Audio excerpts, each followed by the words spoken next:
Hey, Doug. As respectfully as possible, we know you live and die with Kings basketball and pride yourself on this. How much does it bother you to, be associated with a record like this tonight? Well, I didn't know that until you told me, but I've been here for the best and been here for the worst, so I know what both of them look like. And our fans deserve more, and we'll get there. It's about as painful as it gets, obviously. The consistency at which we approach it, like you show it and then it just disappears, that's where we have to make sure that we are better, and we will be. Doug, consistently Orlando seems to come into this building and shoot way above their average from three-point range. They set a new franchise record for themselves tonight from three, topping 2024 against the Kings. Mm-hmm. From a defensive perspective, how much of that is confidence-based and how much of that is defensive breakdown? Well, a lot of it was defensive breakdown. Some guys falling down, guys jumping and going for steals on single-side tags.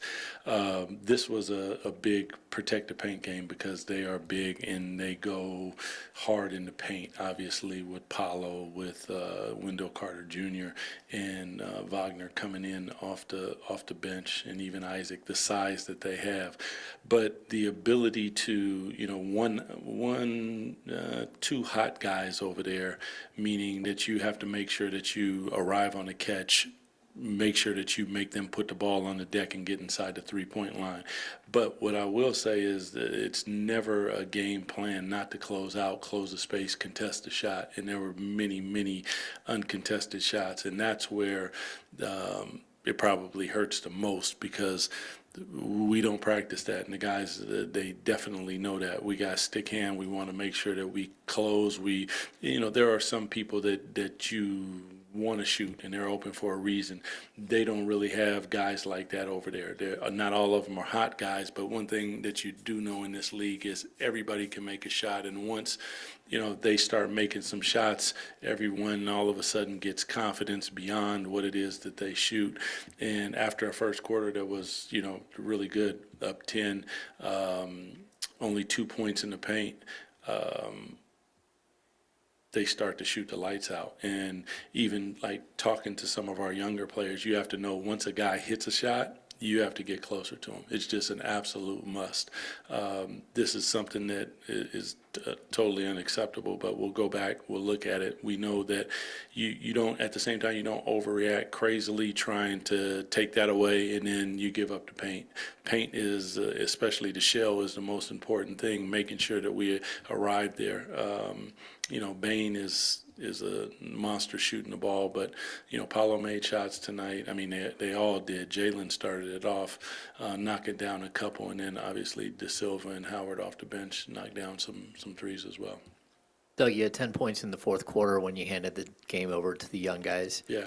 It's got to be about more than just going out there and doing cardio for these guys. How do you rein in some of the things that you saw when it's the young players out there making mistakes and not figuring it out? Well, when we called the timeout, that was probably the best possession that we had. We ran angle pop, ball moved from side to side. They passed the ball. We get a good look. But, for 2 days we work on certain things, running patterns, making sure our running habits are right. We are getting to the corners. We're getting to our spots. If the 5 is trailing, what are we in? If the 5 is down the floor, what are we in? And then we go in the game and, the guys just start doing their own thing, and that's probably the biggest part, because I've also seen our young guys really play the right way at the same time. So, and it can get that way in a game because you want to do it so bad. You feel like that you can do it. I can hit this shot. I can make it happen. But that's not the type of team that we have, and that's not the type of team that we're building. We're building a team that has the ability to help each other. That means setting good screens, running into screens with pace, moving the basketball from side to side. When you get into the paint, make quick decisions, spray the basketball. And early we did that, and obviously late we did not. Doug, two things for you. You mentioned that first quarter, great defense by you guys. I think they shoot 20% from the field. Yep. What did you see what was working, and how did that shift aside from them just making shots and not properly reacting to that? I thought that the shell was really good. I mean, we had boxes and elbows. When the ball was going away, we brought the gym over, and there was nothing in the middle of the paint. And then there was second efforts to get out and contest shots and make sure that they weren't shooting them. And I'd have to go look at the tape, but I would go to say that in the second quarter, all of a sudden that went away, and the second efforts weren't there. Guys were knocking down shots. They were getting in the paint at will. We weren't catching the first drive. I mean, those are all the typical things that happen. I would have to see exactly what it was, but the shell was really good. The activity was really good. And when you do that, you're going to get a good product most times, because really defense is about second and third efforts, especially in our league. They allow people to just bowl over people now and hit them in the chest where it used to be a charge. That's not happening. So that means that you're going to get out of position at some point. What's going to be the second effort? What's going to be the third effort? I thought we had good stunts in the passing lane. Pickup points were high.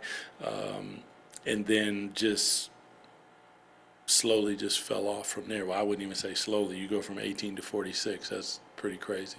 And then you talked about pregame about Maxim getting the opportunity to play make a little bit more, see him dealing with those split cuts. How much have you seen his playmaking in practice, and how comfortable does that make you in these moments? I mean, player development is something that we stress in trying to, and I think that you're speaking like to the backdoor cut and he made the pass. Like, those are the things that, as I told you guys, we're working on them with, and we want to see them and put them in those positions, and we did, and he took advantage of it. But that has to be a continuous thing, the ability to square up with aggressiveness. If the guy's like super on you and overplaying, let's make sure that we drive by him, get downhill, and then make a play. But super excited to see him make those plays, because it just shows that this is early in his career. He has that ability, and when he starts to put it all together with shot fakes, with putting it on the deck, with what we would old Princeton, when you dribble one way and then you spin out of it, and as soon as you dribble the next way, there's a back cut, and now he's able to make that pass. Those are the things that, if he continues to go down the path like that, it can help our offense immensely, because then you get into splits, you get into a lot of different things that, obviously, those were the plays where he made them.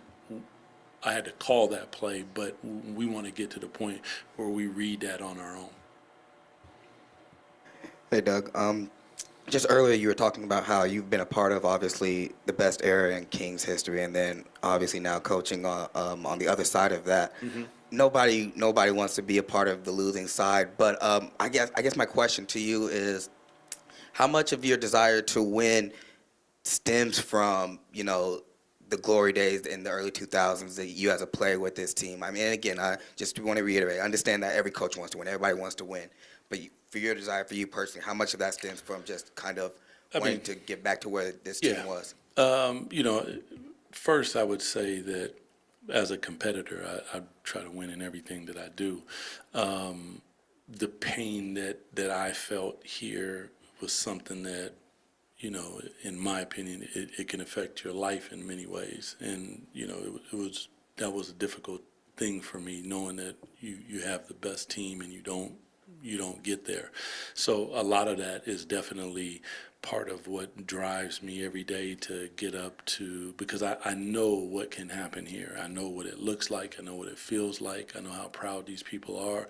I know what they expect, to come out and see people play extremely hard for 48 minutes. Now, getting to the beautiful basketball of that takes time, because we all kind of came together, and that was just a whole different vibe. But to his point, like, when you got a big and he can make those plays, now it's like, okay, now we need to work on certain things that make that beautiful basketball come out. But first and foremost, it has to be about playing defense. You do it for one quarter and then you don't do it for three quarters. That's the unacceptable part of it. So, for me, it's a pain that helps me in many ways. Like, this is therapeutic as much as it hurts like hell. It's what drives me to be a better coach, to be a better communicator, to be a better teacher, and find a way to get through them daily, whether that's film, conversation, meeting with them, in front of them, on the floor, all the little things that we need to do. And sometimes you need something that it's not always a good thing that drives you. Sometimes it can be pain that drives you. And for me, unfortunately, right now, that's what it is. Appreciate y'all.